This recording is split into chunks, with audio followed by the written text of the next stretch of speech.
الحمد لله رب العالمين والصلاة والسلام على رسول الله وعلى آله وأصحابه أجمعين أما بعد. قال الله تعالى: وذكر فإن الذكرى تنفع المؤمنين.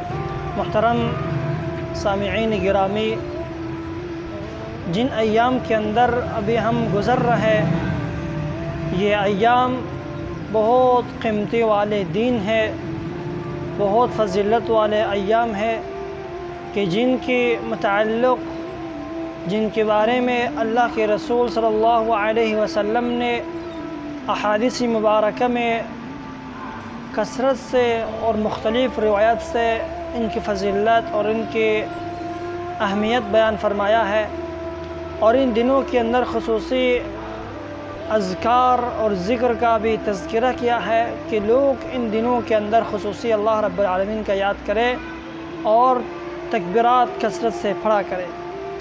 عزیز بھائیو، یہ عشر ذی الحجہ کی جو 10 دن ہے، جو تقریباً اس کا آدھا حصہ ہم سے گزر گیا ہے، ان دنوں کے اندر جتنے ہو سکے ہم اللہ رب العالمین سے طلب دعا کرے اور ذکر و اذکار میں کوشش کرے، کیونکہ یہ وقت ہے جو گزرنے والا ٹائم ہے۔ ایک بڑا ڈاکٹر نے اپنی کتاب کے اندر ایک نقطہ لکھا ہے کہ کہتے ہیں کہ ضیاع وقت خودکشی ہے، وقت کو ضائع کر رہا یہ خودکشی ہے۔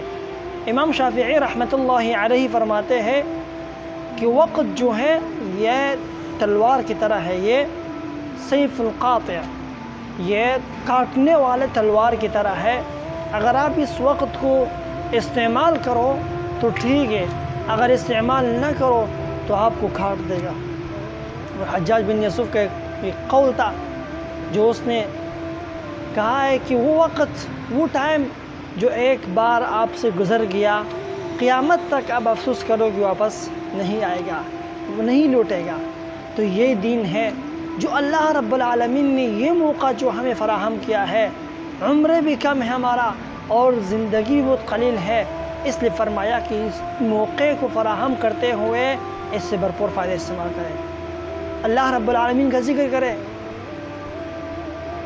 امام ابو داؤد رحمۃ اللہ علیہ فرماتے ہیں کہ میں نے اپنے کتاب کا انتخاب 5 لاکھ احادیث پر کیا ہے، اور اس کتاب کے اندر 4800 احادیث ہے، لیکن انسان کی زندگی کے لیے 4 احادیث کافی ہے۔ وہ کون سا حدیث ہے؟